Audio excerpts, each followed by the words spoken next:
Meg Bauer is here on behalf of Pine Valley Place. Excuse me, on behalf of Mr. Stroop. Jessica Larson is here on behalf of the plaintiff. Is your client here? Your Honor, my understanding is my client was dressed and prepared to be here and waiting for the bus that the ACT team coordinated for him, and our belief is that the bus did not arrive to pick him up. That is okay. I don't need his presence to defend this matter. All right. This was a very, very difficult case. Mr. Stroop is full of bed bugs, bad bed bugs, and he stripped down to like one chair and a carpet or something. And so a conditional order of dismissal was entered. Plaintiff asked to execute it, contending that the defendant had violated the agreement. Ms. Bauer from Legal Aid has filed what she's entitled a specific and verified objections to entry of that termination of tenancy. Ms. Bauer, you wish to speak to that? I do. Thank you, Your Honor.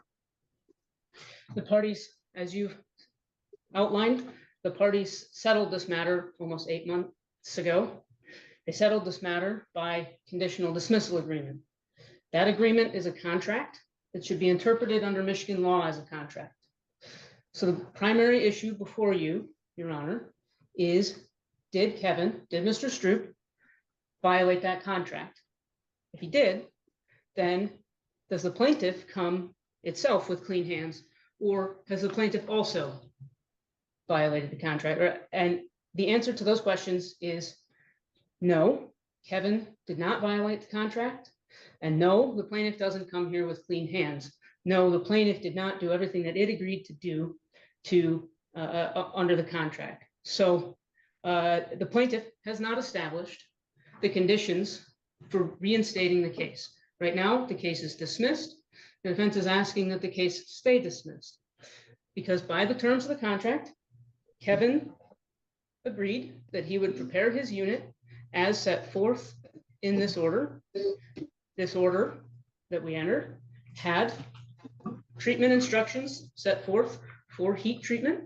There are 3 pages that were integrated to the order, into the order at plaintiff's insistence, pages 6, 7, and 8 of that order. And by plaintiff's own affidavit, Kevin complied with those treatment requirements. Kevin has not broken this agreement. The question before the court is not, does Kevin still have bed bugs? What is the condition of Kevin's unit? The only question before this court is, did Kevin break this agreement? Has plaintiff established the conditions for reinstating the case? That's a requirement to reopen a case under a conditional dismissal. And the answer to those questions is no. Kevin didn't break this agreement. Kevin did what he agreed to do. And I've got Ms. Farley here from the ACT team prepared to testify to the fact that she helped prepare him for that treatment. She was present on the day of the treatment to ensure that that treatment unfolded and to ensure that Kevin was prepared for that treatment because he was. Oh, as I said, this is a contract.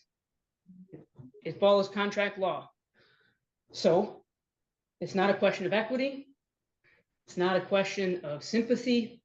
It is simply a matter of did Kevin breach this contract? And he didn't.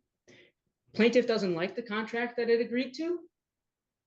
That doesn't render the contract void or avoidable. Plaintiff has the burden of proof to establish that Kevin failed to comply with the terms of the settlement agreement and to establish that the conditions for reinstating the case have been met. The conditions for reinstating the case were set forth in paragraphs 7 and 8 of the settlement agreement.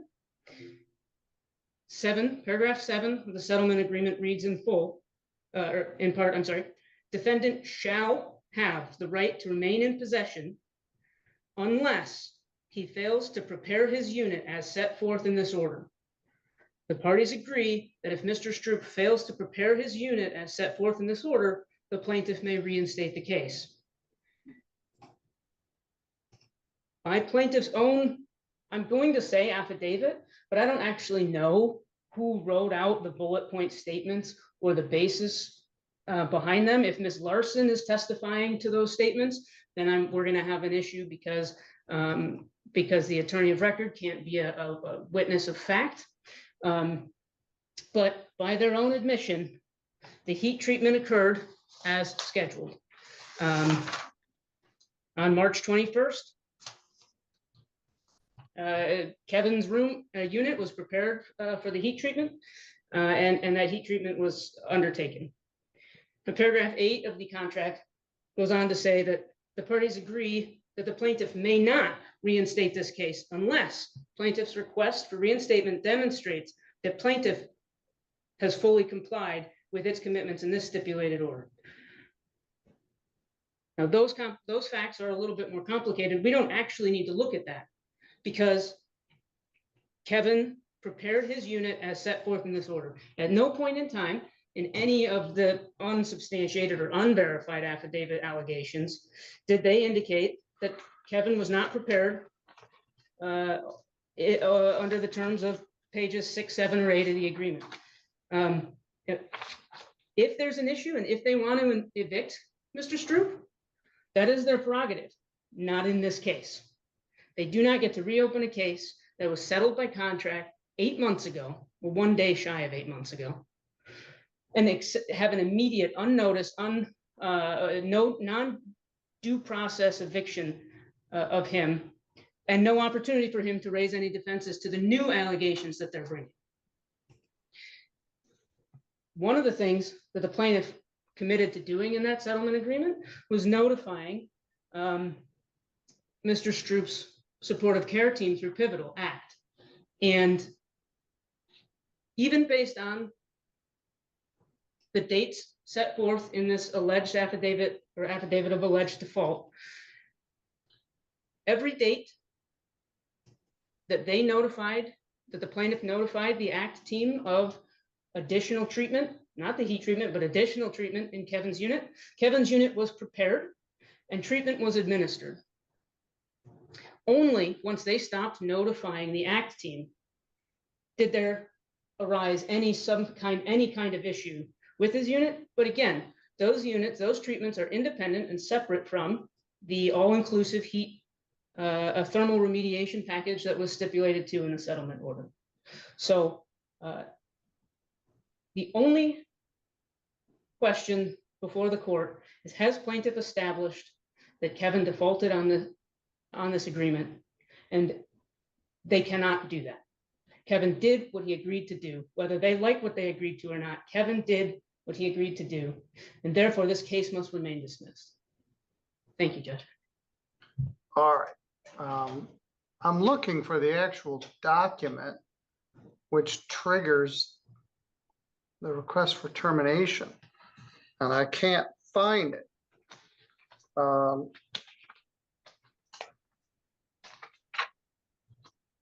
I've got your objections and your specific and verified objections, but I can't find the pleading that triggers this. Ms.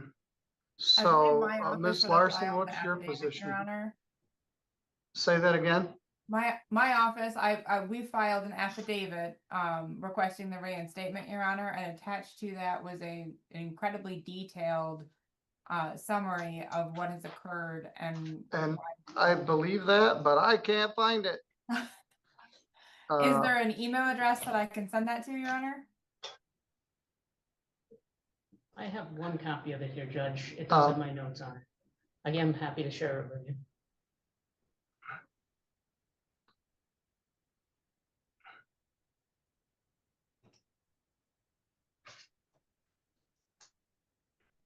Yes, I'm sure it's somewhere because it triggered this, but I can't find it. I know we The filed electronic it. We wouldn't file. be here if I hadn't filed it. Yeah, I believe you. I think the problem is either it's labeled under something I can't determine what it is, or it isn't in here, but I can't find it. And I was looking for it on Friday.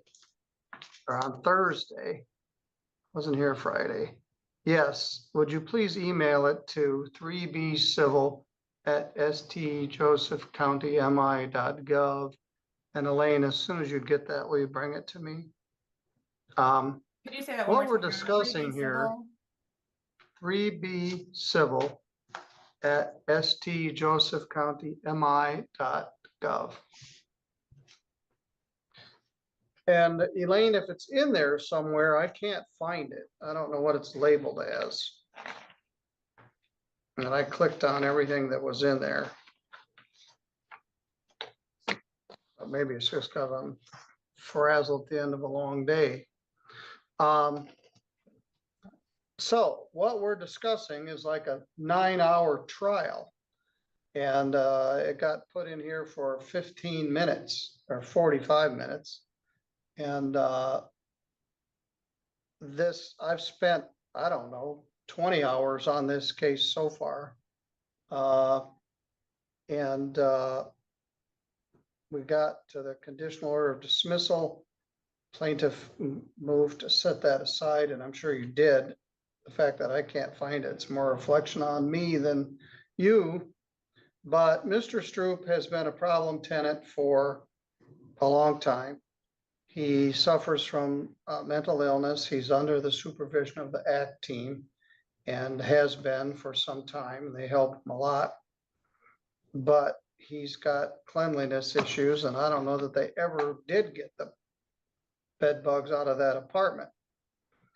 There's always the issue of did he bring the bed bugs to the apartment, or did the apartment bring them to him?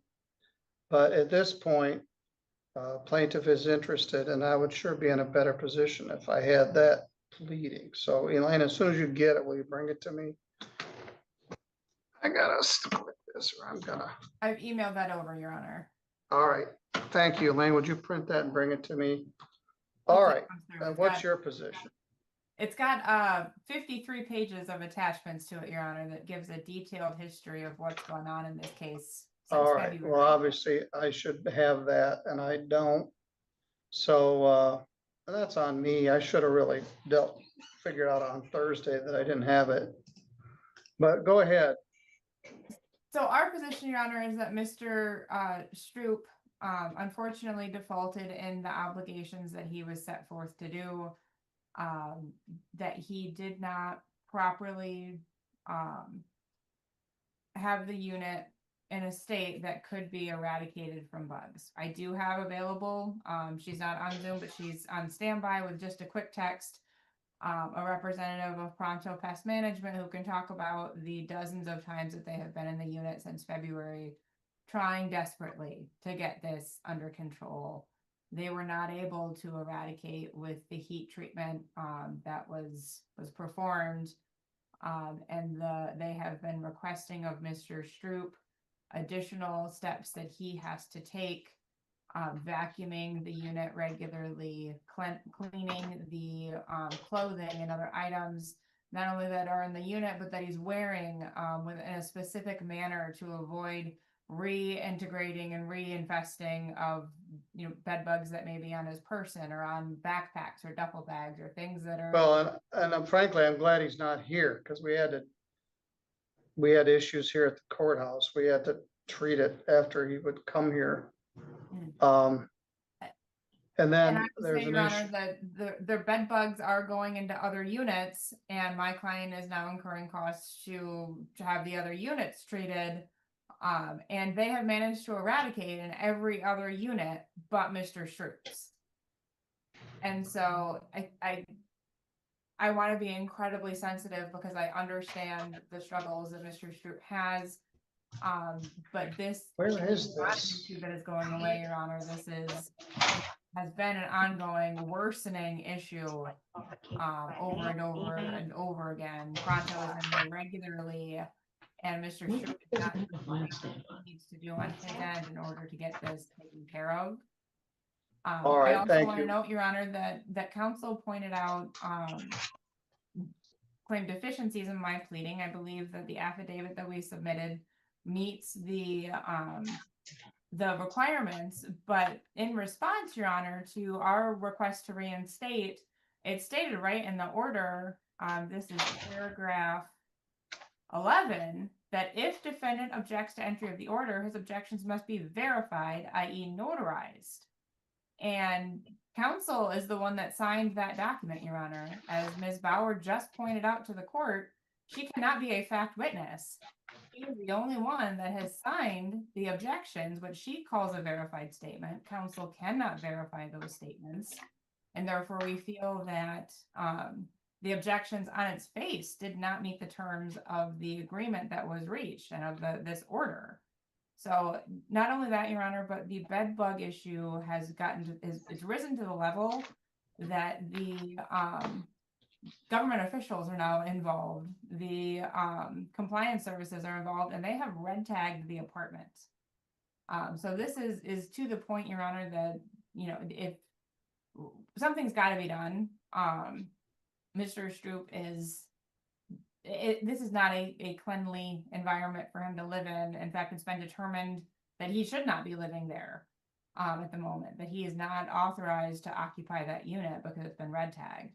So we are well past. Well, when you say red tagged, has the zoning official condemned that apartment? They have, Your Honor. As of when? I believe on or about October 2nd. So as of just it's after we've moved to reinstate. Your Honor, the defense objects to any consideration of these additional facts, the hearsay evidence that's been submitted. Well, whether it's hearsay or not, the zoning people are gonna come throw them out on the street, irregardless of what we're doing here. With all due respect, Your Honor, that's between him and the township, not between him and the landlord, unless the landlord itself has received a citation. I would like to address the Stop. We're gonna have to have a hearing on this. We got, A says, yes, he is a menace to the apartment complex. He is so debilitated that he can't maintain his apartment in a safe manner, to the extent apparently the township's condemned it. There was an agreement whereby the case was conditionally dismissed. Everybody wants to hold everybody else to the absolute jot and tittle of it. And if that's true, we don't have a notarized verified objection. So Mr. Stroop isn't in compliance with it. Plaintiff judge, it is notarized. By counsel. Counsel is the one that No. signed that, Your Honor. She cannot verify her own pleadings. No, it's notified. It's notarized by Sarah Ritzenholtz. Rustin, yeah. Holtz. Right. But she's October 8th. notarizing Ms. Bauer's signature, Your Honor. And I have not made any statements of fact that would be admissible or need to be admissible. All right. But you can't verify your own pleading as the attorney of record. That's for the client. They're actually, I'm sorry, Judge. All right, I guess we'll have to argue about that further. I've got lots of other people waiting for their matter to be heard.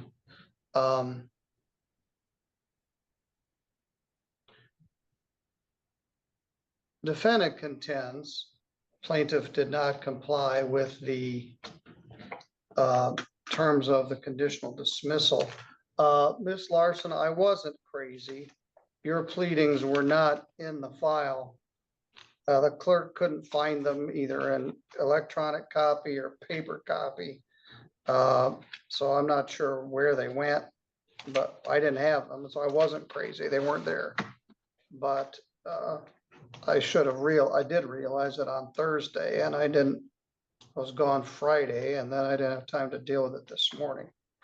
The issue is we're gonna have to block out 5 days and have a hearing on this, maybe 2 weeks. Let's see what we can figure out here.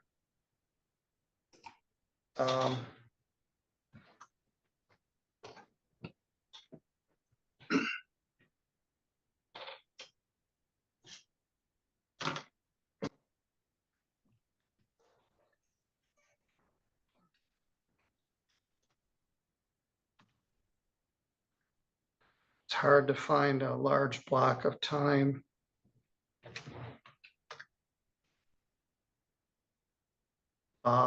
Are the parties available Wednesday afternoon, November 19th? I anticipate being in a hunting blind on the 19th. You Judge. and Judge Pattison.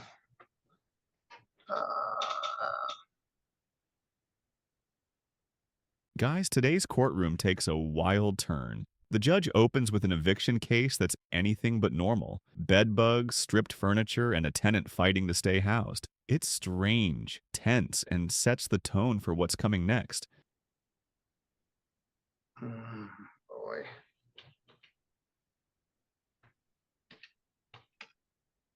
Wednesday, December 3rd, that's a long time to go if the property's been condemned. Are the parties available Wednesday? That's way longer than I'd like to go, but it's the next time I have a half a day.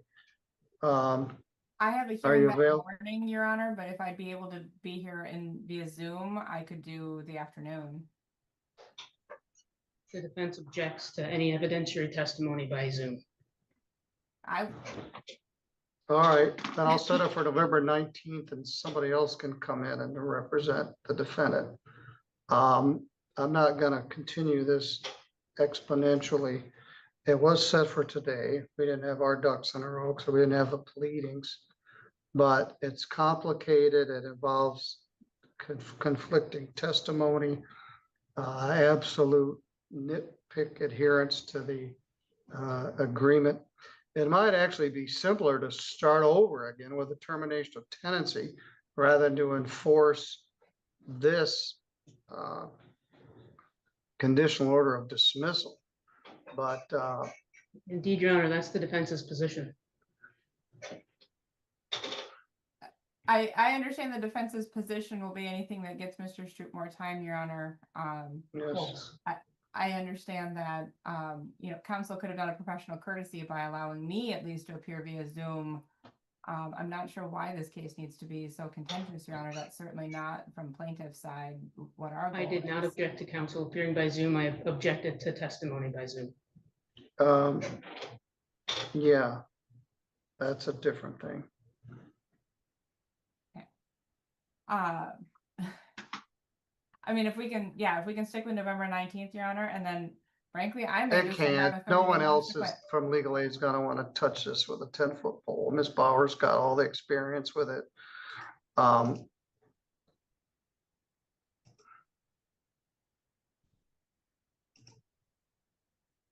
Life is hard. Things aren't always easy and don't elegantly fall into place. November's difficult because of deer season for our court and the holidays. I don't hunt, but I'm here when others are gone.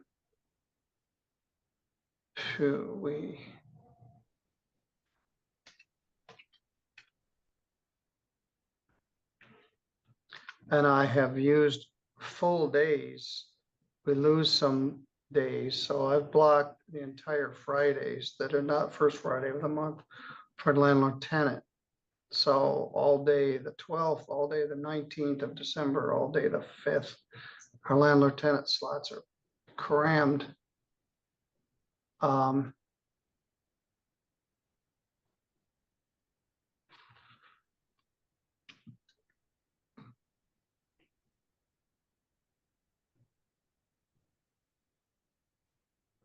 I'm gonna have this in a different context. If there is a condemnation and the defendant is still there, the township's gonna ask me to enforce the condemnation order. Also the judge that does that. Yeah, that may frankly be a reality, Your Honor. We're waiting on word back from the township where that's at in the process, if they intend to go forward with that or not. Is the ACT team aware that they condemned the apartment? We are aware that it's been deemed uninhabitable and Kevin has been instructed in the 2 areas of the apartment that need to be cleaned for him to return to the apartment. It is his toilet and his fridge only, Okay, which we are ready to assist him and cleaning that so he can return. Okay, The correspondence that I have from the township indicates that the bed bugs need to be gone for him to move back in. So, all right. Well, there's no perfect answer to this. I'm gonna continue this to December the 3rd. Plaintiff's counsel may appear by Zoom. All witnesses shall be live in person. at 1 o'clock, Your Honor? 1:15. All witnesses shall be live. During COVID, we took testimony remotely. Since that time, all sworn testimony's been live and in person with a right to confront. No, and I should have clarified my request earlier was if I could be there in person, I would have had my witnesses present and available either way, Your Honor. So I appreciate the court's accommodation on that. All right, we're gonna continue this to December 3rd at 1:15. I'll have an opportunity to further review the affidavit, which I didn't have. And that, I was reading the objections without reading what they were objecting to. So that was when I was looking for it on Thursday and couldn't find it. All right, that's the best we can do here. We're going to continue this matter until the 3rd of December. Ultimately, well, you could do belt and suspenders. You could file a new termination of tenancy action based on new facts. If you don't want to wait till the ruling in this case, if defendant prevails, then you'd have to start. But if you're terminating his tenancy because the health department has condemned the apartment and there's still an ongoing bed bug problem, that doesn't have to do with the absolute adherence to the dismissal agreement. It has to do with the state of the apartment. So that's an option you may consider. And I don't know. The problem is there's nowhere for Mr. Stroop to go. His rent is either zero or very low. And the reason for being evicted from the last unit doesn't make anybody else really want to take him on as a tenant. He's a high need client.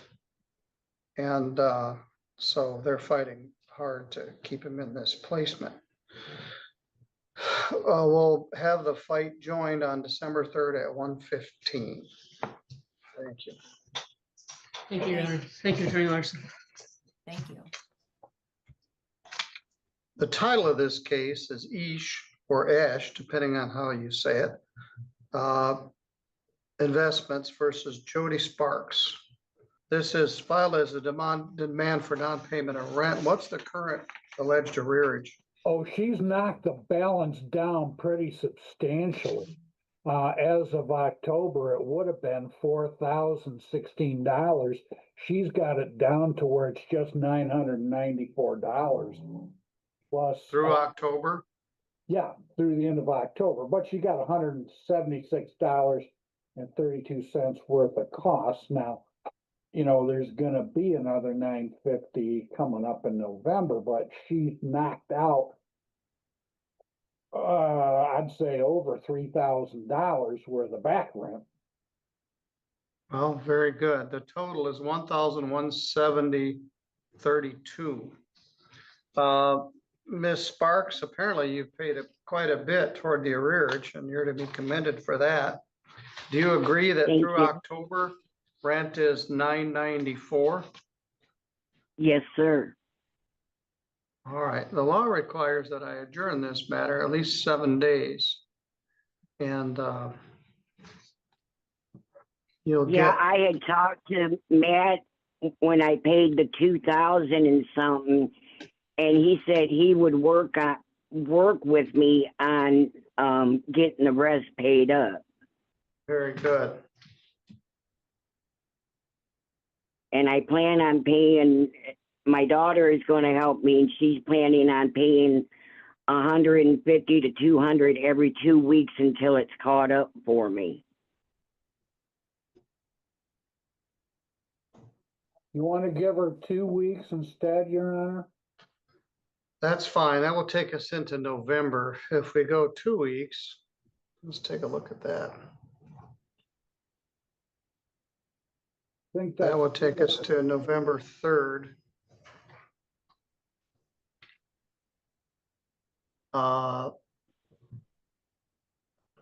140 on November 3rd.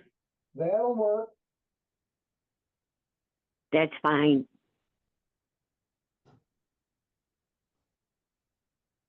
Now, let me tell you. You'll get 10 additional days from that day before the writ of eviction could enter, which would be November 13th. But an additional month's rent will accrue. I don't have a lease. Is there a lease? There is not. Yes. You say there is, Miss Sparks? Yes, I believe it ends at the end of this month, though. All right. Is it with Charlie Dotson or is it with Matt? With Matt. Oh, okay then. All right, we may need to get that squared away, but Yeah. they can agree to work with you to get caught up on the rent. Well, that's You've made what a I'm big hoping dent. Matt will do. Plan. They've got, well, they would have 56 days from November 3rd to work with you to get caught up on the rent, and another 56 days before they actually serve the writ. So they have more than 100 days they could agree to work with you.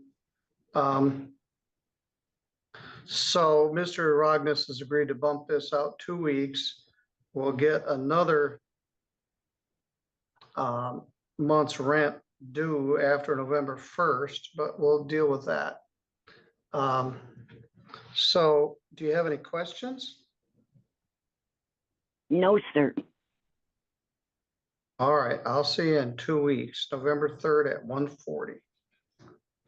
Okay, and it'll be the same way as today. I'd like you to zoom in. I don't like doing it by telephone only.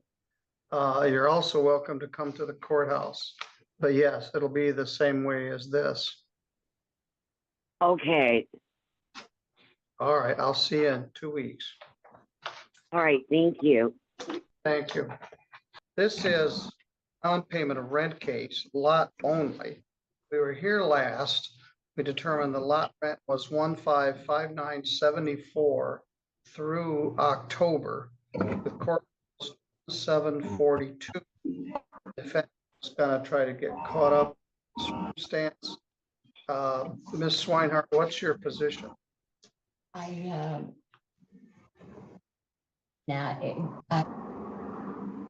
My job, I'm going back and forth between working a couple days a week to drawing on. And I can't offer them more than 200 a week. And they decided that they didn't want that, so I'm not sure. That's all I can't. I have no money.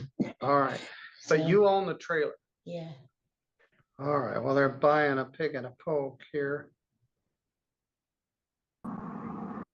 Does this order give them the authority to remove your trailer?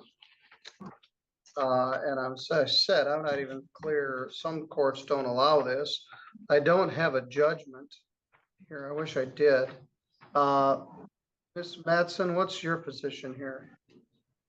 Your Honor, first, the numbers remain the same from the last hearing, so the total balance is at $1,777.18.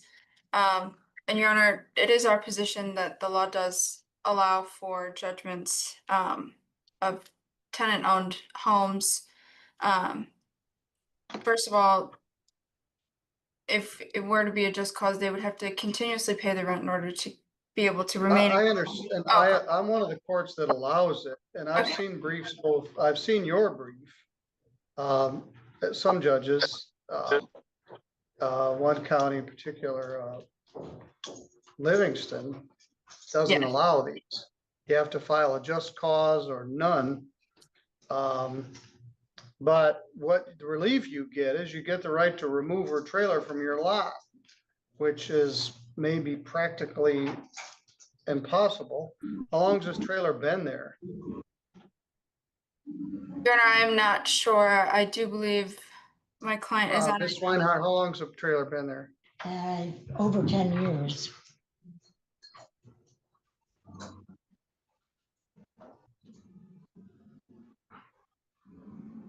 All right. They can agree to work with you to get caught up on this. Boy, I got a ton of people in the waiting room. This day is really kind of just caught up with itself. And I don't have a judgment. So Ms. Mattson, I'm going to ask you to email me a judgment at 3B Civil at stjosephcountymi.gov. It's that notice, that address is on the notice. So we've got $1,559.74 of lot rent, which is due through October, $182.44 in court costs for a total of $1,742.18. This order would give them the authority to remove your trailer within 10 days. There are problems. One, whether the trailer can be removed, and B, where to move it to. So they can still agree to work with you to work out some sort of a plan to get caught up on this. I drove through the park last Thursday. There are lots of open pads. Maybe a third of the park is, the homes have been removed.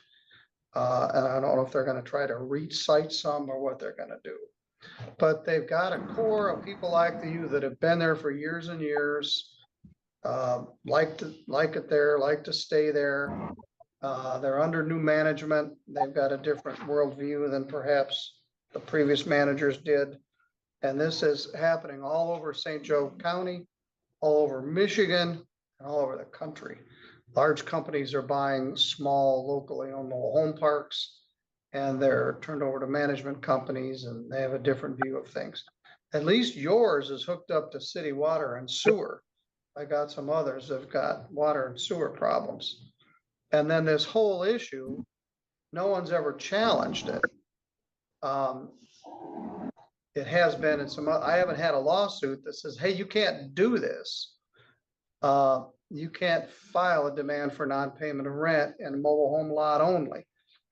The problem is the other remedy is even worse than this one. They remove you in 10 days, and then they have 90 days to move or sell the mobile home. So one option you may discuss is selling or transferring your mobile home to the park and moving somewhere else. That happens fairly often. But I find that you owe that amount of money, $1,559.74, $182.44 in court costs for a total of $1,742.18. That's only through October. Another month's of lot rent will be due on November 1st. 10 days from today is October 30th. They can remove your trailer. Boy, it's been a while since I had this many people in the waiting room all at the same time, within 10 days. So my suggestion is you stay in contact with the management. Pam, they're locally, Bonnie is the regional manager.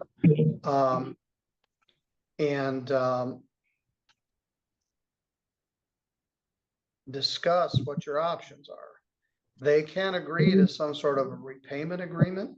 They don't have to ask for a writ of eviction for 56 days. And then they have 56 more days before they serve it. So they have 116 days to try to get caught up. The other option is you could agree to transfer your mobile home to them and apply it to back rent, and then you would move somewhere else. That's an option. But if they get what they ask for, they can move your mobile home. It's gonna cost more than the amount of rent to move it. It might cost $10,000 to move this thing off the lot. So this is a thorny issue without a good answer to it. And I see it every month.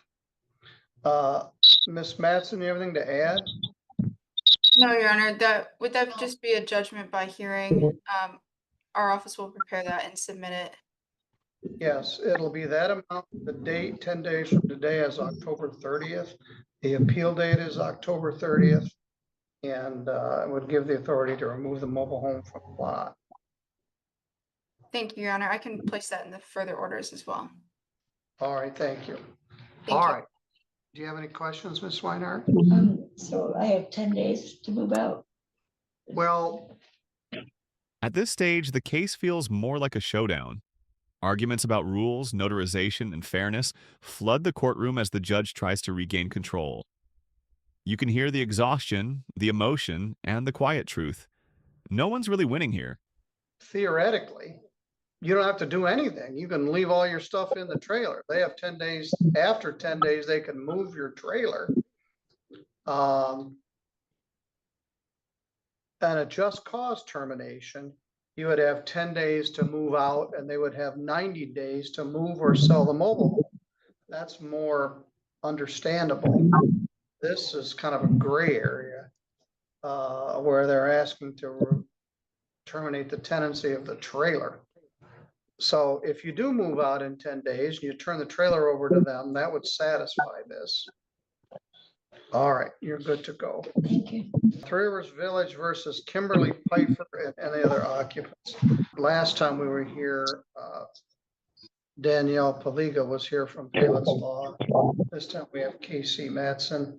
The arrearage was $4,755.02 plus cost for a total of $4,937.46.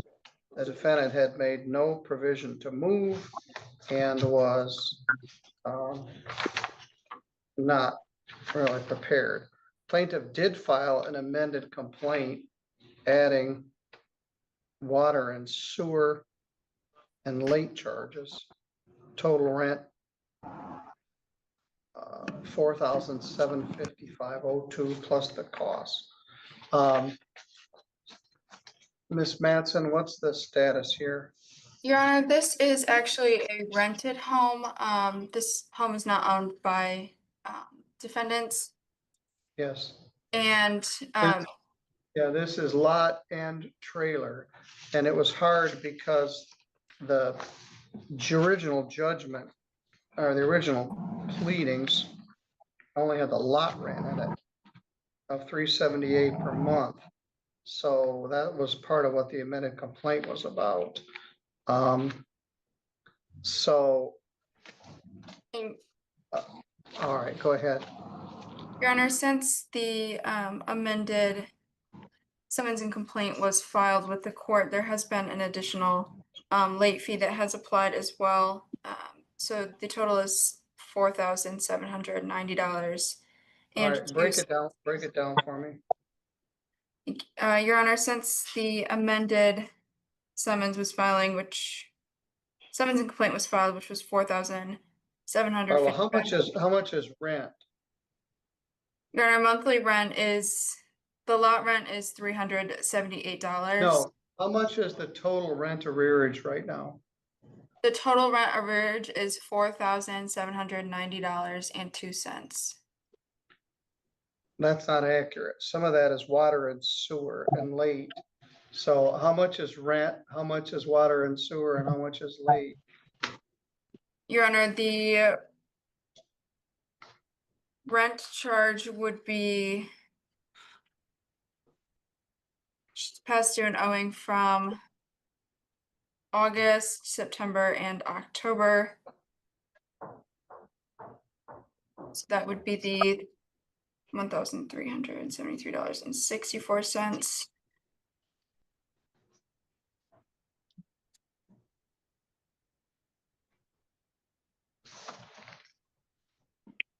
So the total rent that's due and owing is $4,120.92. All right, how much is late fees? Your Honor, there is a $50 and a $35 late fee each month. You can't charge $85 a month late fee.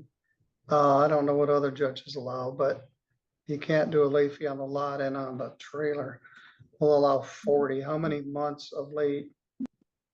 Your Honor, there would be 3 months. $120 in late fee. How much is sewer and water?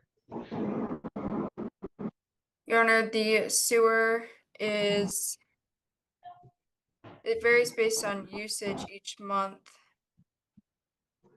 So for August, the sewer was $71.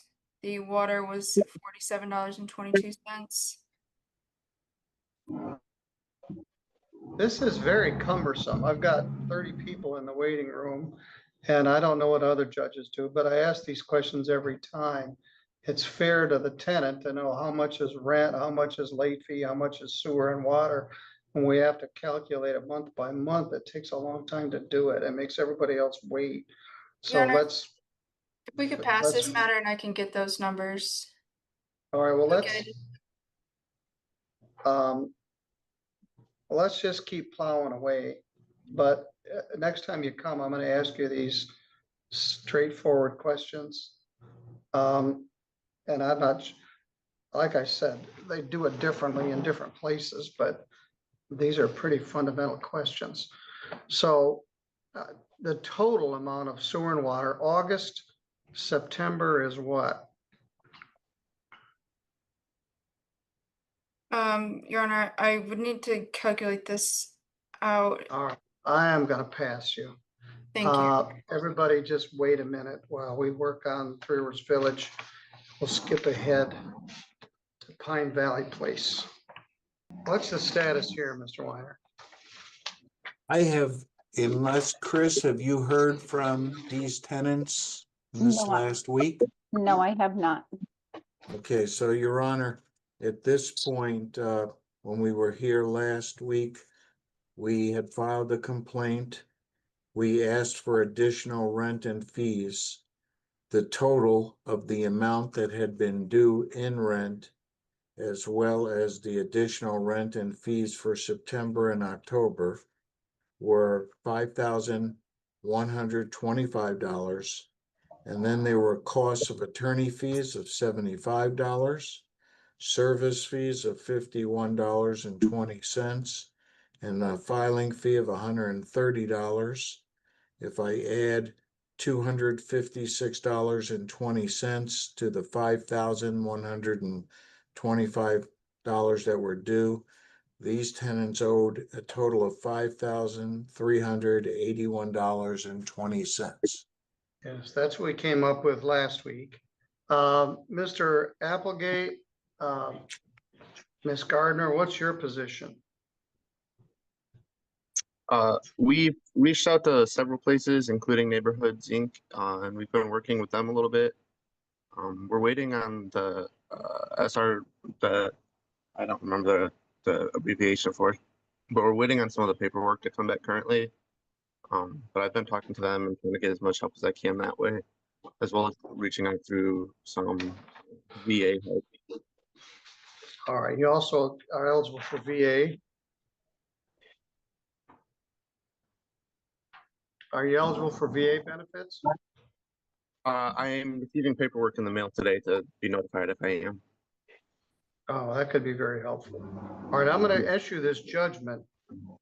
And I wish I had a judgment. The local attorneys give me a judgment and the out-of-town attorneys don't. I'm gonna I think send maybe that, they do Your Honor, differently. I have a judgment, so I'll email that to you. If you would, thank you. I find that through October, rent is $5,125. Court costs are $256. The total amount due is $5,381.20.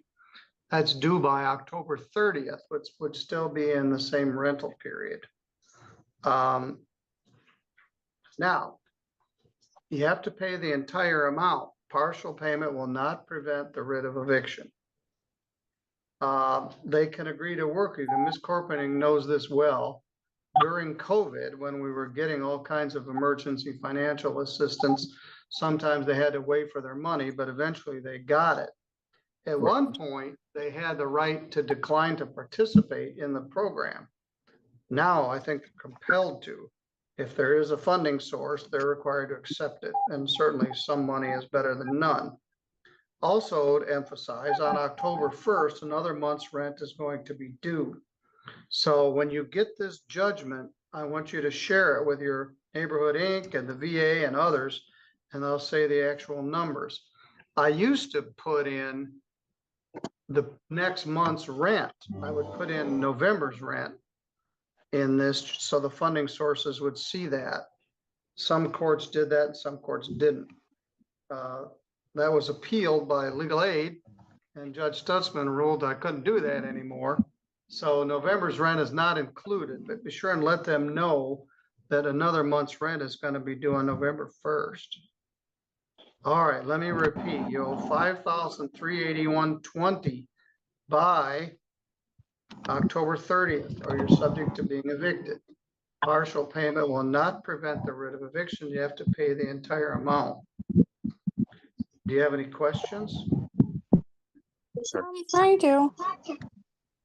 Yes, go ahead. We still haven't gotten a key for the mailbox. Yeah, she was working on that. Ms. Corpening, any luck with that? I reached out to the post office to have them check and see if the key was still up there, but I've not heard back from anyone. We have not had our regular post worker. She's on vacation, so I'm not sure if the new one has any idea how to do that. But I will reach out again. All right, thank you. Mm-hmm. Well, you need this piece of mail, and now you can't get it in your mailbox.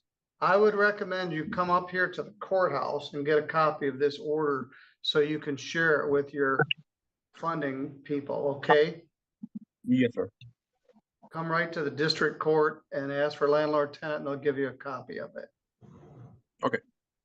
All right, thank you.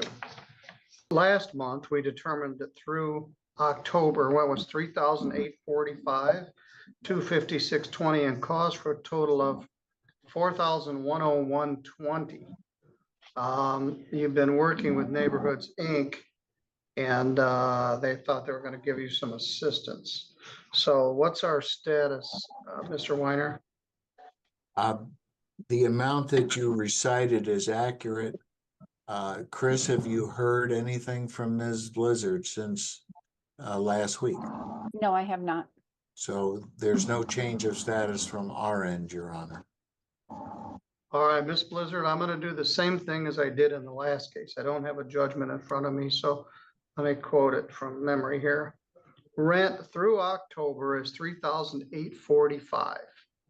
You owe $256.20 in court costs for a total of $4,101.20. That will bring your rent current through October. November 1st, another month's rent is due. So be sure and share that with Neighborhood Inc. or whatever your funding agency is. The only thing that will cure this is paying the entire amount. Partial payment will not prevent the writ of eviction. So it's important you stay in contact with your manager, Ms. Corpening, and your funding agent. Worst case scenario, unless you pay the entire amount by October 30th, you could be subject to being evicted, where they put your stuff out on the street. And that's not a very good Halloween present or Day of the Dead. So hopefully you can get some assistance and you can pay the balance, and then your rent will be due on November 1st. Ms. Blizzard, do you have any questions? Well, I was going to ask if it's possible to, I don't know if there's any type of extension of some sort that I would be able to get, because. Well, let's talk about that. They don't have to evict you on October 30th. They have 56 days from today to ask for the writ of eviction. So there'll be time to, now let's say they're going to deny you, or they're going to give you $1,000 and you owe $3,000. Then you should consider your options of moving. but I'm not gonna sign a writ of eviction until I know that there's been an effort to pay this. So I don't know that they're gonna give you money.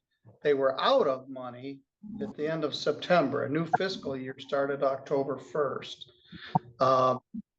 My sources tell me they have funding and they're helping people right now.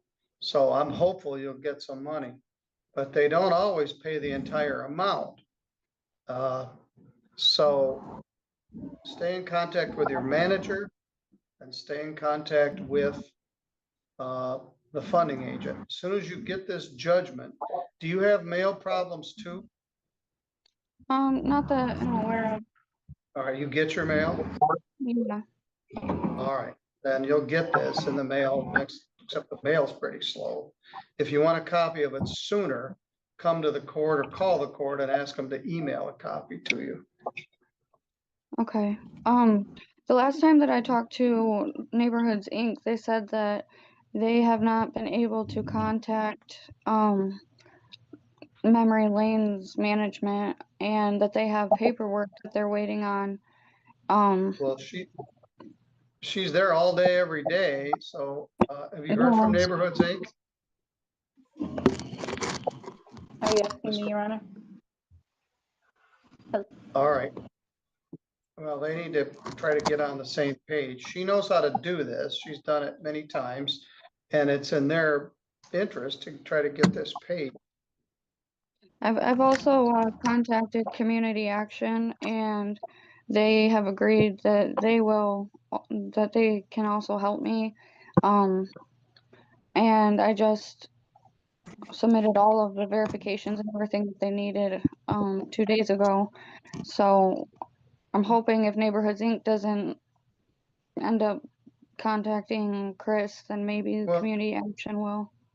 all right, very good. Stay in contact with everybody and share this judgment. Mr. Weiner's gonna send me one and I'm gonna sign it. I'm gonna get it to you. Okay. Got it. All right. Thank you. All right. You can take a recess. You're good to go. Mr. Weiner, I think that finishes all of yours. We were here on October 10th. All of the same parties were here. Danielle Palia was here, but Bonnie was here. Lois, the local manager, Pam was here. And this was lot and trade. No, this is lot only. Cousin owned the trailer. So this is a little bumpy. Defendant made a payment plan proposal. Ms. Mattson, what's the status here today? Your Honor, at this time, we are requesting entry of a judgment. There is a fresh start agreement that Ms. Ellsworth signed with my client to pay the past due balance. Just a minute. Ms. Stewart, I'm gonna put you in the waiting room. You're driving me crazy. I'm watching things wiggle and squiggle and I'm gonna pass out from vertigo, so I'll put you in the waiting room. All right, I'm sorry. Go ahead, Ms. Mattson. Your Honor, there was an agreement that Ms. Ellsworth did signed with my client for the past due balance prior to the new ownership, which was $100 a month, which she did sign and my client did also sign, and they have been charging her accordingly. However, she has not paid. So therefore, we are requesting entry of a judgment at this time. The past due rent is $1,464. Past due utilities is $420.22. And there are late fees of $255 for a total of. How were the late fees calculated? Your Honor, there is one $50 late fee at the beginning of the month. And then one $35 late fee after the 18th. Yeah, you can't do that. I'll do a $40 late.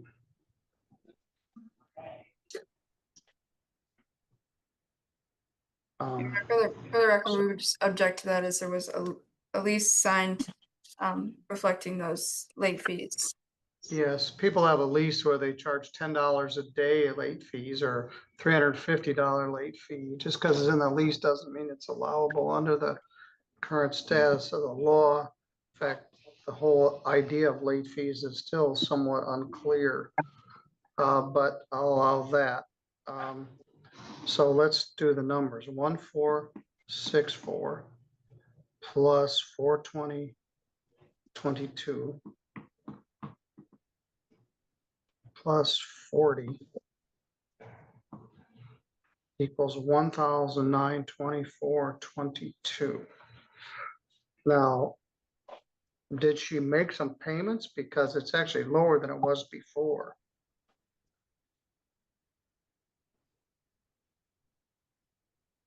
Your Honor, I do not see that a payment was made since the Well, when we were last. here last time, it was 2,104.22. Now it's 1,464.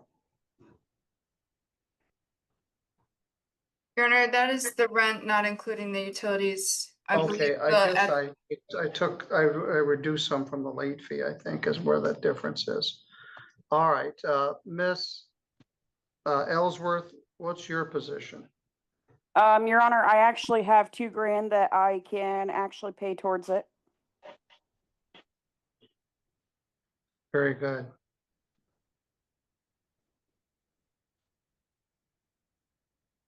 That would solve it through October. Of course, November 1st, Correct. another month's rent is due.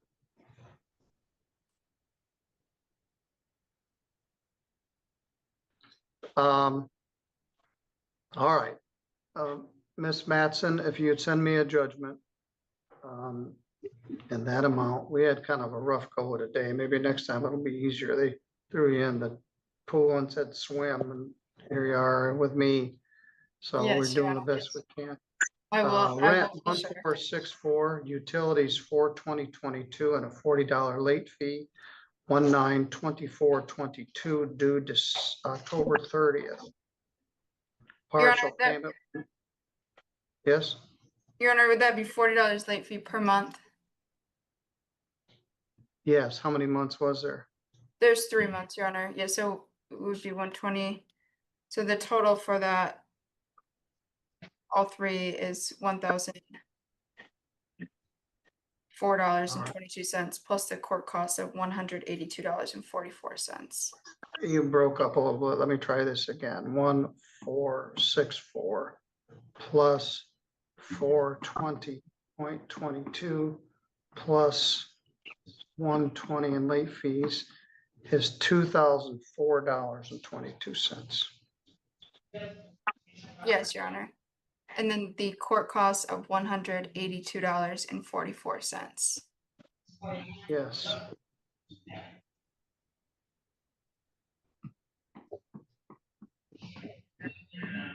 Equals 2,186.66. All right. You say you've got $2,000 to apply to that. That should just about pay it. Yes, Ms. Your Honor. Ellsworth, so you plan to pay it? Yes, Your Honor. Very good. Stay in contact with your manager. Let her know what your intentions are. If you pay it, you don't have to worry about any eviction on or after October Yes. 30th. November 1st, another month's rent is due. Yes, and I know I do got to get a hold of Pam for a current lease as well. So, Yes, also need current lease. yes. Very good.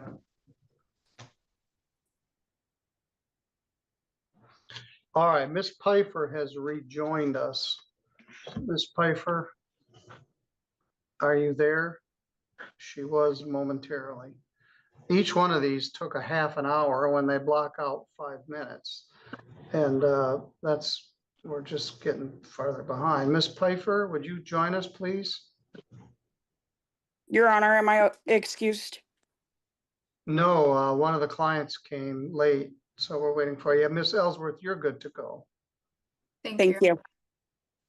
Miss Pfeiffer? Kimberly Pfeiffer, could you join us, please?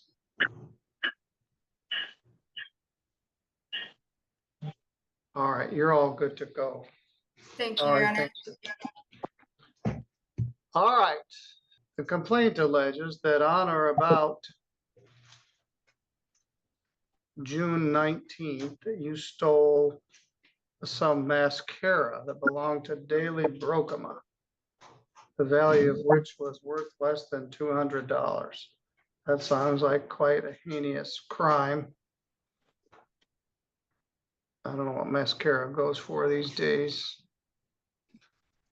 Like $10.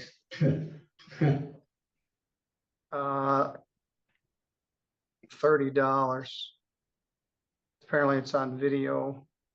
Apparently she sells mascara at her provisioning store. Anyway, the allegation is that on June 19th that you stole some mascara from the Daily Dope store. That's a misdemeanor. It's punishable by up to 93 days in jail and a fine of up to $500. You posted a bond in that matter set by Judge Pattison of $1,000 PR on July 28th. Then you promptly failed to appear for further proceedings. So we had to drop everything to address this. I was out of state, Your Honor. My mother had passed away, and then my father had passed away, and then I have been currently diagnosed with HIV, and I also have other health problems. All right. Well, how long have you been in jail? I've been in jail since last Thursday, sir. I was gone Friday, and so was Judge Pattison, so you had to wait all the way. So you had one day at the front end, Thursday, Friday, Saturday, Sunday, Monday. You got 5 days of jail credit. I represent to you, sir, that if you plead guilty to this charge, I will give you 5 days in jail, restitution, and the minimum allowable fine, and let you out of jail. However, you have a right to continue your plea of not guilty and have me set this for further proceedings. What would you like to do? So if I plead guilty today, does that mean I get out today? Yeah, if there's no other hold on you. Yes, I would like to do that, yes. Your Honor, just Other to than what con- I apologize, just to Go ahead. confirm, this isn't a case where he has had counsel appointed yet, correct? I don't believe so, no. Okay. It was they set it for an attorney, a prosecutor pre-trial didn't show up. Okay, I just wanted to confirm I didn't need to notify other counsel. All right, Mr. Stevens, other than what I just told you, did anybody promise you anything to get you to plead to this? No, sir, I did do the crime, and I do know the lady myself, and I All right, tried to. will anybody threaten you to get you to plead to it?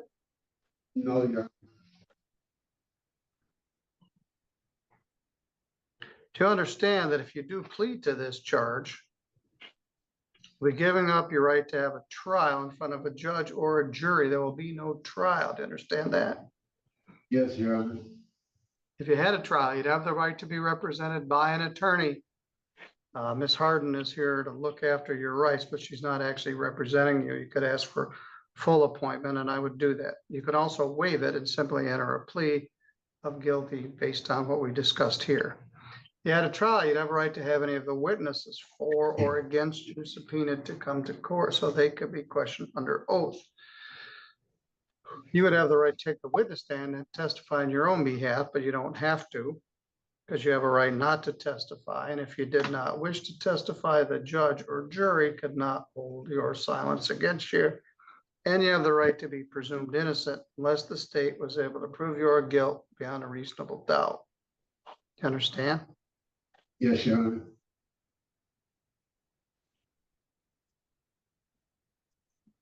What prompted you to steal some mascara from a weed store? To be honest with you, I'll be stupid, Your Honor. Well, that's a pretty honest answer. Do you even use mascara? The girl I was with does, yes, sir. I'm no longer with her, so I'm over that part. All right. 5 days jail credit, 5 days.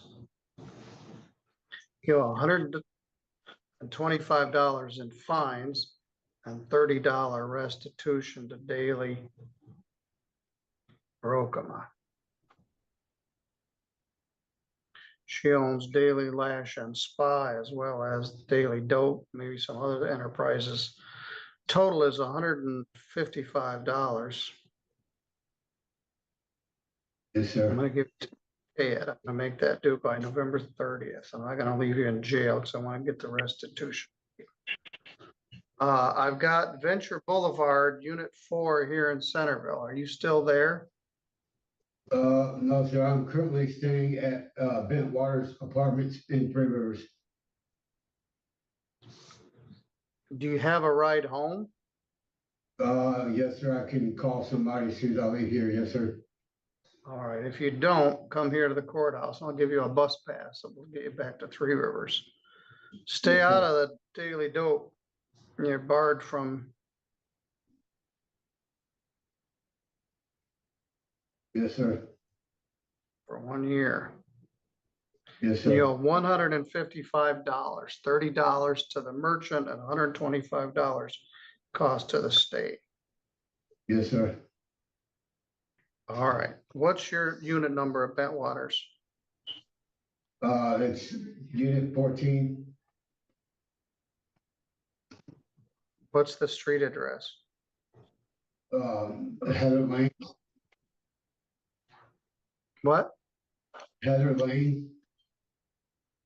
Heather Lane, Unit 14. Do you know the number? Cell phone number or? The number of No, the the street? the house number. I can't remember. I just started staying there with some friends. They noticed that I was staying behind Goodwill and a tent, so they just invited me to stay with them to get out of the cold. But I can make sure the courts gets that ASAP, so that way I don't get in any more trouble. All right. Well, you haven't got money to spend on weed or mascara. You need to maybe get somewhere warmer. All right, you're good to go. All right, thank you, Hunter. You should get booked out. If nothing else is holding you, and I didn't see that it was, you should get booked out shortly. All right, thank you, Hunter. The story ends on a heavy note. The judge sighs, delays the case, and admits there's no perfect answer. He knows the tenant has nowhere to go, yet the law must still move forward. It's human, raw, and real justice at its hardest. Don't forget to like the video, subscribe to the channel, and we'll see you in the next one.